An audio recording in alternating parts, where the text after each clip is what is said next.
Est-ce que vous savez pourquoi les pasteurs sont restés longtemps célibataires? Les premières femmes pasteurs, elles avaient l'obligation de rester célibataires. On peut se demander pourquoi. Eh bien, je crois que c'est parce qu'il était important, à l'époque, dans la vision qu'avait l'Église de la femme et de l'homme, que la femme puisse toujours tenir son rôle. De femme? Non, pas spécialement, mais surtout, je crois, de mère.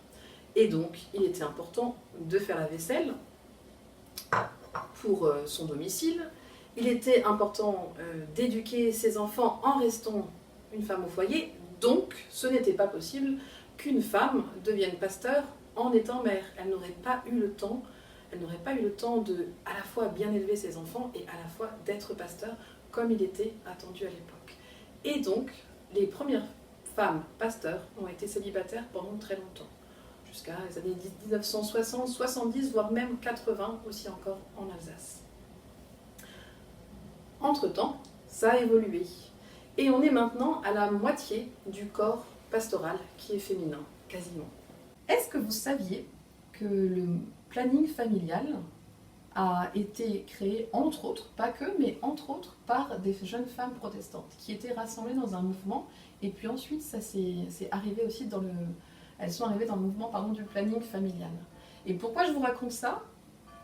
Pour vous dire que depuis longtemps, au XXe siècle, les femmes protestantes, mais aussi les hommes qui étaient leurs alliés, ont combattu pour que les femmes aient justement le droit de choisir de ne pas toujours être cantonnées au ménage, à la cuisine, à la maternité, mais que justement elles puissent en toute liberté choisir.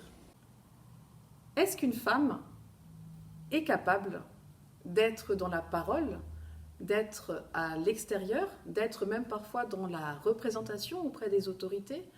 Est-ce que la femme est-elle capable d'être dans des fonctions d'autorité dans l'Église? Est-ce que la femme peut enseigner à interpréter la parole de Dieu? Pourquoi je pose la question? Parce que beaucoup se la posent encore. Que nos unions d'Église y ont répondu et ont dit très largement oui, elles sont à l'égal des hommes. Elles sont en capacité de faire cela. D'autres églises n'ont pas fait ce choix. Pourquoi? Parce que derrière, certains se demandent encore si vraiment la femme est à l'égal de l'homme.